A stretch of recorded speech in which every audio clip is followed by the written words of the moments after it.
বাবা,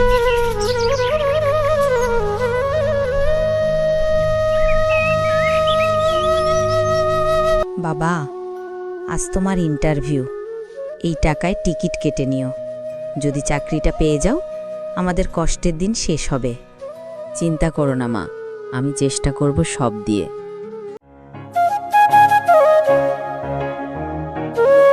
ভাই, আজ শেষ টিকিটটা আপনি পেলেন, ভাগ্য ভালো। অবশেষে যদি আজ যাই, হয়তো জীবনটা বদলে যাবে। হঠাৎ এক বৃদ্ধ লোক দৌড়ে আসে। ভাই, একটা টিকিট দিন, আমার খুব তাড়া আছে। দুঃখিত চাচা, শেষ টিকিটটা এই ছেলেটা নিয়ে নিয়েছে। বাবা, আমার স্ত্রী হাসপাতালে মৃত্যুশয্যায়, প্লিজ টিকিটটা আমায় দিন। সাগর খুব চিন্তায় পড়ল।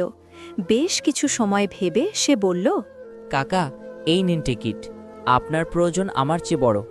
আমার চাকরি না পেলেও আমি কোনো একভাবে হয়তো কিছু একটা করে খাবো, কিন্তু আপনাকে যদি এই টিকিট না নিই, আপনি যে কখনো কাকিমাকে দেখতে পাবেন না, সেটা আমি কি করে হতে দিই বলুন? আপনি যান, আমি প্রার্থনা করব কাকিমা যেন ভালো হয়ে ওঠে। বৃদ্ধ মানুষটার চোখ ভিজে যাচ্ছে সাগরের কথা শুনে। কিছু সময় নিঝুমের মতো থেকে বলল, তুমি শুধু টিকিট দাওনি, আমার শেষ আশা ফিরিয়ে দিলে। তোমার উপকার আমি কোনো দিনই ভুলব না। সাগর হতাশ আর দুঃখী মনে ইন্টারভিউ মিস করে বাড়ি ফেরার পর তার মা বললেন, কি হলো বাবা, এত তাড়াতাড়ি ফিরে এলি যে? ইন্টারভিউ দিলি না? না মা, পারিনি। শেষ টিকিটটা আমি এক বৃদ্ধকে দিয়ে দিয়েছি। উনি হাসপাতালে যাচ্ছিলেন, তার স্ত্রী মৃত্যুশয্যায় ছিল। তুমি যে আমাকে এই শিক্ষা দাওনি মা, যে কাউকে চোখের সামনে বিপদে দেখে আমি নিজের স্বার্থ দেখে মাথা নিচু করে কি করে আসতাম বলো মা? তাই বলে তুই চাকরিটা হারিয়ে ফেললি রে বাবা? তুই বড় মনের মানুষ হোস বাবা, আমি তোকে নিয়ে গর্ব করি। যদিও আজ আমাদের কষ্ট আরো বাড়ল। ভগবান, আমার কথা বাদই দিলাম, আমার ছেলেটার দিকে একটু মাথা তুলে দেখো। হ্যাঁ মা, আমার স্বপ্ন ভেঙে গেল, কিন্তু জানি আমি ভুল করিনি। যদি ভগবান বলে কেউ থাকে, তবে সে এই পরীক্ষা থেকে ঠিকই বের করলেন। কয়েক সপ্তাহ পর দরজায় কড়া নাড়ে। বাসস্ট্যান্ডে সেই বৃদ্ধ লোক গাড়ি থেকে নেমে আসে। সাগর, আমি তোমাকেই খুঁজছিলাম। তুমি জানো না তুমি কি উপকার করেছ। আমি সরকার এন্টারপ্রাইজের মালিক। আমার স্ত্রী বেঁচে গেছেন তোমার জন্য, আর আজ আমি তোমাকে চাকরি দিতে চাই। যদিও তোমার উপকার এই চাকরি দিয়ে শোধ করা যাবে না, তবুও আমার তরফ থেকে এই নগণ্য উপহার গ্রহণ করলে আমার বুকটা অনেক হালকা হবে যে বাবা।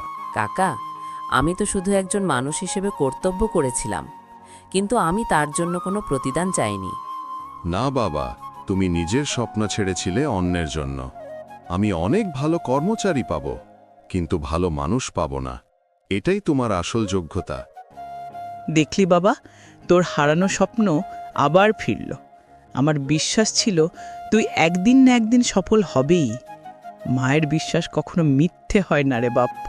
হ্যাঁ মা, হ্যাঁ, ভগবান আমাদের পরীক্ষা নিল এতদিন। তুমি ঠিকই বলতে, সততার ফল একদিন না একদিন ফেরত আসেই। শেষে আমরা কি শিখলাম? সততা আর ত্যাগ কখনো বৃথা যায় না।